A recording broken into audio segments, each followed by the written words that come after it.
Bugun biz Mipando mebel jamoasi polniy kvartirani mebellarini o'zimiz yasadik. Hozir sizlarga ko'rsatib beramiz. Qani ketdik. Mana bu holimizdagi mana tumba yasadik. Ochiladi. Keyin ichkarida mana bu ofisning nimalar. Polniy push sistemi bo'lgan hammasi.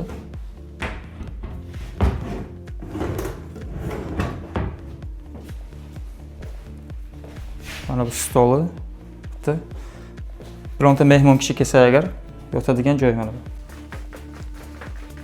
Bu tarafimiz detskiy spalni 2 kishilik mana. Shkaflarimiz mana ruchkalari ham neobычный. Bir taraf polka.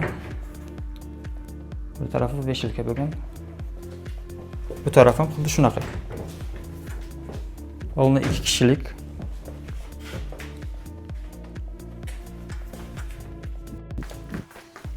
Bu tarafda kuxnya qismimiz. Juda qulay yasalgan. Hamma narsasi mana bu eshiklari ham mana. To patologgacha polniy обшивка qilganmiz. Mana bu yerda kotelni qismimiz. Eng muammoli joyi shu yerda bo'lgandi. Bizlar ana shu yerni qanday yopamiz deb o'ylaganmiz. Bir amalab yopdik. Mana bu yerga endi polkasi nimalar biron nimalar lishni narsalar bo'lsa qo'yasizlar.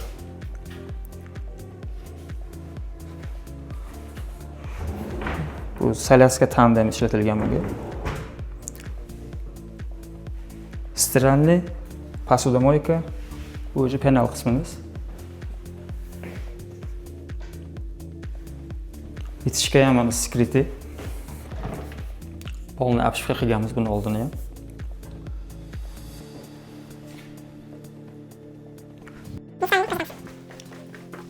Kirganda mana to'g'rida shkaf.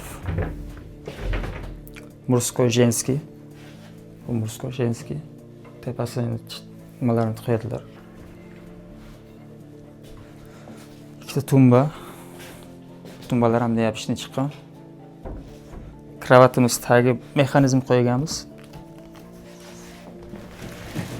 Bu yer kvartira bo'lgani uchun joy ko'p kerak dedilar. Uyning egasi shuning uchun pastlarga ham kiyim narsalar qo'ysa bo'ladi.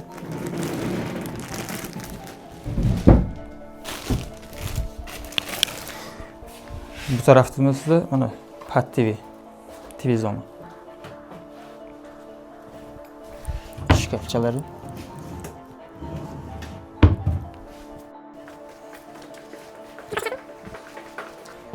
Bu prixoshkamiz.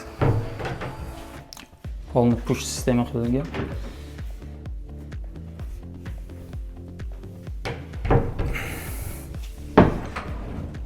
Bitta kalit qo'yish uchun nima? Tumba. Pastiga pufik. Agar sizga kvartira uchun mebellar kerak bo'lsa, pastdagi nomerlarga telefon qiling.